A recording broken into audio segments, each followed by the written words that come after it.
Chapter 4, Tokyo Part 1. Just a day after the girl's harrowing experience at the railroad, Mario found a quiet moment during the weekend for a catch-up call with his daughter, who was staying with her grandmother.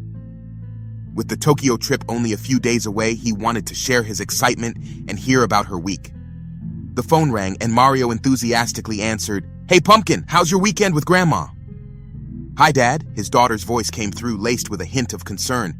"It's okay, but I'm worried. I haven't heard from Mom in a while. Is everything all right with her?" Mario's brow furrowed in confusion. He hadn't heard from his ex-girlfriend recently either, but he assumed it was just the usual busyness of life. "I'm sure she's fine, honey. Maybe she's just caught up with work. I'll give her a call later and check in, okay?" "Okay, Dad," his daughter replied, still sounding uneasy. Mario tried to keep the mood light, not wanting to worry her further. "I understand, sweetie. I'll talk to her. Hey, guess what? We're heading to Tokyo in a few days. It's going to be quite an adventure." His daughter's spirit seemed to lift a little. "That sounds amazing, Dad. Can you bring me back something cool from Japan?" "Of course I will," Mario chuckled. "How about something special from the heart of Tokyo? You'll love it, I promise." They chatted a bit more about the upcoming trip, with Mario describing the exciting places they planned to visit in Japan. Yet even as he spoke, a part of his mind was preoccupied with his daughter's comments about her mom. After ending the call with promises to talk again soon, Mario sat silently, pondering his next steps. He decided to reach out to his ex-girlfriend, hoping for a quick resolution to ease his daughter's worries and his growing concerns. However, as he dialed his ex-girlfriend's number, the call went straight to voicemail. A twinge of unease crept up on him. It was unusual for her not to answer, especially when it involved their daughter. Mario stared at the phone, his excitement for the Tokyo trip tinged with a hint of apprehension. He resolved to try calling again later, hoping that everything was just a simple misunderstanding. Unaware of the events at the railroad, Mario was left to grapple with the uncertainty and a father's natural concern for his daughter and her mother. The group, now newly affluent and about to embark on their dream vacation, could barely contain their enthusiasm. Tokyo, a city of dazzling lights and endless possibilities, awaited them. The moment they stepped off the plane, the group was hit by a wave of exhilaration. The bustling energy of Narita Airport was a fitting welcome to Japan's vibrant capital. Collecting their luggage, they chatted animatedly about the plans they had in store. Their itinerary was packed with once-in-a-lifetime activities, from high-end dining experiences to private tours of exclusive locations. Their excitement only mounted as they made their way to their accommodation. A sleek luxury limousine awaited them outside the airport, ready to whisk them away to one of Tokyo's most prestigious hotels. As they settled into the plush seats of the limo, Tokyo's skyline came into view, a sprawling metropolis aglow with neon and life. The drive through the city was an experience in itself. They passed by iconic landmarks, each illuminated against the night sky, while the streets teemed with people and the air buzzed with the city's unique blend of tradition and modernity. Finally, they arrived at their hotel, a towering structure of glass and steel that exuded luxury. The hotel, renowned for its exquisite design and impeccable service, stood proudly in the heart of Tokyo, offering breathtaking views of the cityscape. The group was greeted by a team of attentive staff as they entered the grand lobby, its opulent decor a testament to the hotel's status. They were escorted to their rooms, each more lavish than the last, with floor-to-ceiling windows providing a panoramic view of Tokyo. As they settled into their rooms, the reality of their new life began to sink in. The hustle and bustle of Tokyo awaited them, a thrilling adventure that was theirs to explore. After settling into their luxurious accommodations and reveling in the splendor of their rooms, the group decided not to waste a moment in Tokyo. The excitement of being in such a vibrant city was too much to contain, and they were eager to experience the magic of Tokyo's nightlife, even if just around their hotel. Mario suggested, "Let's keep it simple tonight, maybe explore the neighborhood and get a feel of the city. What do you all think?" The group agreed enthusiastically. They were keen to soak in the ambience of Tokyo without straying too far on their first night. The area around their hotel was a kaleidoscope of neon signs, quaint eateries, and trendy boutiques. The group wandered along the lively streets, their senses bombarded with new sights, sounds, and smells. The bright lights of nearby skyscrapers towered above them, creating a canopy of urban stars. They stumbled upon a small, lively izakaya, a traditional Japanese pub just a few blocks from their hotel. The warm glow and the sound of laughter spilling out onto the street enticed them in. They found themselves in a cozy, buzzing atmosphere filled with locals. They grabbed a large table and ordered a round of sake, toasting to their first night in Tokyo. The menu was an array of exotic dishes, and they dared each other to try new things. From sizzling yakitori, grilled chicken skewers, to more adventurous fare like octopus balls. The izakaya owner, noticing their foreign demeanor and infectious excitement, came over to greet them. He shared stories of the city and recommended some must-visit local spots. His warm hospitality and friendly banter with other patrons made the group feel instantly at home. After their impromptu meal, they continued their exploration, strolling through the neon-lit streets, stopping occasionally to admire the window displays of designer stores and traditional craft shops. They found themselves at a small park, a serene spot amidst the urban hustle. The contrast between the tranquil park and the bustling city streets perfectly suited Tokyo's diverse charm. Looking at the night sky framed by skyscrapers, Tara said, "I can't believe we're here. This city is incredible." After Tara's moment of contemplation under the Tokyo night sky, the group found themselves drawn to a cozy outdoor bar tucked away in a side street. Its inviting ambiance and the promise of one last drink for the night proved too tempting to resist. Little did they know this decision would lead to unpredictable and chaotic events. As they settled in, Alex, known to be a lightweight drinker, was encouraged to try a local specialty. The drink was stronger than he anticipated, and soon the effects began to show. His face flushed with the warmth of alcohol. He started loosening his shirt, exclaiming, "It's so hot, I can't take it." The group laughed at first, thinking it was all in good fun, but as Alex undressed further, they realized he was seriously inebriated. Olivia and Tara jumped up, trying to stop him, their efforts turning into a comedic struggle to keep Alex clothed. Amidst the chaos, Alex, overcome by nausea, turned and vomited. Unfortunately, right onto Emmanuel, who was trying to help. "Motherfucker!" Emmanuel yells as he cannot believe what just happened. The scene caused a mixture of shock and laughter among the group, but it was an unpleasant turn of events for Emmanuel. Meanwhile, Ladarius, having consumed his fair share, became increasingly paranoid. His eyes darted around suspiciously, and he started mumbling about being watched. The alcohol twisted his imagination into genuinely believing they were being followed by aliens. In a sudden panic, he leaped from his seat, yelling, "The aliens are here! We've got to run!" Before anyone could react, he took off at a full sprint down the street, screaming about an alien pursuit. The group, now dealing with a half-naked Alex and a vomit-covered Emmanuel, had to split up. Half of them chased after Ladarius, calling his name through the streets of Tokyo, while the others tried to manage the chaotic situation at the bar. The once enjoyable night had turned into a surreal experience, filled with bizarre antics and unexpected predicaments. The once vibrant and exciting Tokyo nightlife now felt overwhelming and disorienting.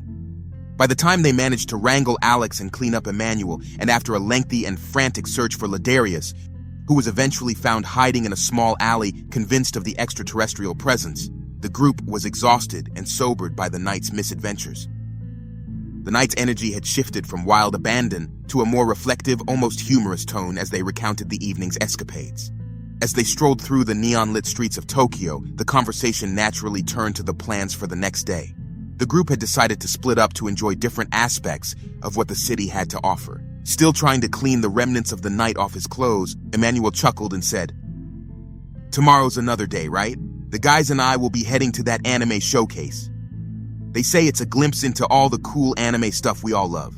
Ladarius, now more grounded and slightly embarrassed about his earlier outburst, added, "Yeah, it should be a great distraction from tonight's alien encounter."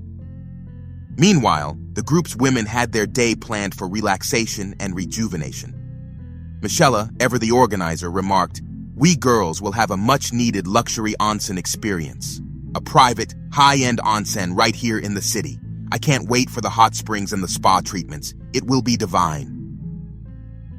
Each retired to their respective rooms, the laughter and stories of the night echoing in the hallways. Despite the unexpected turns, they were in Tokyo, a city of endless possibilities, and the adventure was beginning.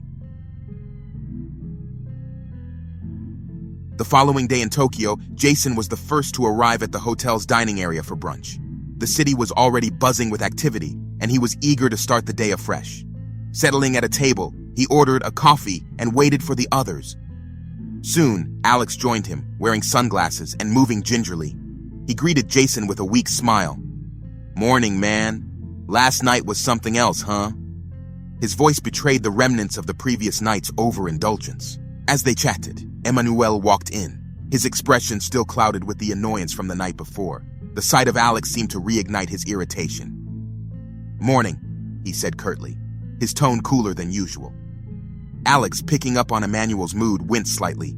"Hey, Emmanuel, about last night, man. I'm sorry. I didn't mean to, he said, gesturing vaguely to his stomach.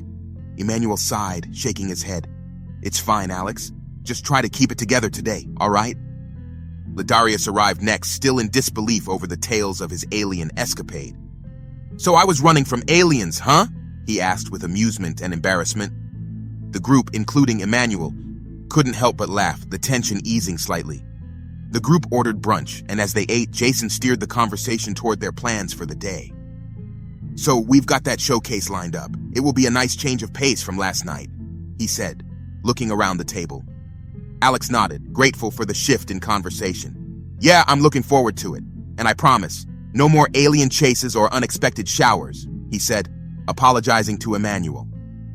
Emmanuel's annoyance softening, replied, "Let's just make sure today is less eventful in a good way." Though the women had different plans for the day, they were equally excited about their own adventure. Olivia carefully adjusted Alex's jacket, her smile warm and teasing. "No more drinking today, Alex," she playfully admonished. Alex chuckled, his eyes sparkling with humor. "I promise, only coffee and water today." Olivia raised an eyebrow, skepticism evident in her gaze. "I'll believe it when I see it, but really take care of yourself, okay?" Alex nodded, his expression softening. "I will, and don't worry, I won't forget the anime souvenirs." Ladarius, with a hint of embarrassment lingering from last night's escapades, chuckled. "Absolutely. We'll watch for something special, maybe even out of this world." Kisi playfully nudged him, her tone light but caring. "Just make sure you stay grounded today, all right?" As the men's ride arrived, goodbyes and well wishes were exchanged, with promises of sharing stories later in the evening. The men departed for the showcase, leaving the women to enjoy their leisurely lunch. Now left in the lobby, the women turned their attention to their day ahead. The thought of soothing hot springs and a tranquil atmosphere was appealing, especially considering the lively evening awaited them. The group's women gathered for a leisurely lunch at a chic restaurant near their hotel, renowned for its fusion of traditional Japanese cuisine with modern culinary techniques. The atmosphere was relaxed and elegant, a perfect setting for their midday rendezvous. As they settled into their seats, the conversation naturally gravitated towards their experiences in Tokyo. Michelle initiated the discussion. "Can you believe how much we've already seen and done? Tokyo is incredible." Kisi, sipping her green tea, added, "Absolutely. And last night was just, wow. I still can't believe Ladarius thought he was being chased by aliens." Laughter bubbled around the table at the memory. Looking fondly at the group, Kim said, "I'm so glad we're all together. It's not just the places, but the people you're with that make these trips special." And Tirial, always adventurous, said, "Speaking of adventures, I'm looking forward to the onsen experience this afternoon. It's going to be so rejuvenating." As they stepped out of the vehicle, the men were immediately struck by the impressive facade of the venue, a modern architectural marvel that hinted at the wonders inside. Upon entering, they were greeted by vibrant lights and sounds. The showcase was a dynamic blend of traditional anime themes and cutting-edge technology, which no one had experienced before. The halls were filled with displays of the latest advancements in virtual reality, interactive holograms, and robotics. Alex, still recovering from the previous night, was instantly revitalized by the energy around him. "Check this out," he exclaimed, pointing to a holographic display that allowed users to interact with anime characters in real time.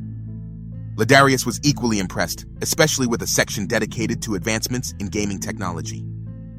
"This is next-level stuff," he marveled, trying out a VR headset that transported him into a fully immersive anime world. With his interest in technology, Mario engaged the exhibitor in a detailed conversation about the robot's capabilities. "The potential for this kind of tech is incredible," he noted, intrigued by the intersection of entertainment and robotics. Jason was immediately drawn to an exhibit showcasing augmented reality in anime, where users could interact with 3D anime characters in real time. "This is incredible," he exclaimed, thoroughly impressed by the seamless integration of AR into storytelling. Emmanuel, meanwhile, was captivated by a display of wearable technology that blended fashion with functional tech. "Look at this," he called out, examining a jacket that changed its design based on the wearer's mood. Meanwhile, Chris found himself drawn to a booth demonstrating a prototype of an AI-powered personal assistant. The level of intelligence and interaction the AI offered was unlike anything he had seen back home. However, as he engaged with the device, he couldn't shake the feeling of being watched.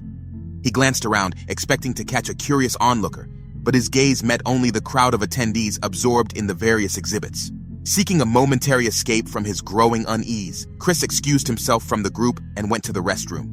His mind was still reeling from the persistent feeling of being watched, and he hoped a quick break would help him shake off the sensation.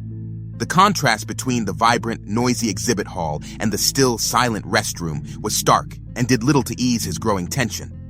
Trying to focus on the mundane task, the eerie quiet of the restroom was suddenly interrupted by the creak of the door slowly swinging open. Chris's heart rate quickened. He attempted to dismiss his fears as irrational, but the sound of slow, deliberate footsteps steadily approaching was impossible to ignore. Trapped in his position and unable to turn around, Chris's mind raced with possibilities. The footsteps, growing louder with each second, echoed off the tiled walls, amplifying his anxiety. He tried to convince himself it was just another attendee, but the previous night's events had heightened his senses, making him acutely aware of every sound, every movement. The footsteps continued unrelenting, drawing ever closer. Chris felt a chill run down his spine as his imagination conjured images of who or what might be approaching.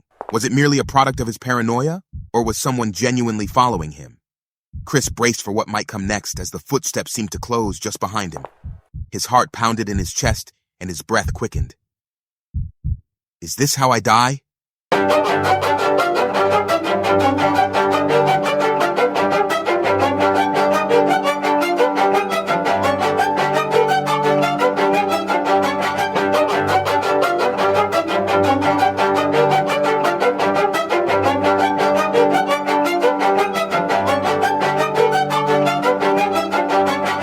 Well, what an explosive chapter that was. You've just listened to another twist in the dark tale of We Hit. If your heart's racing and you're craving more, you know what to do. Smash that like button and hit subscribe. Things are about to get even bloodier, more deceitful, and thrilling. So stay with us and brace yourselves for the next chapter.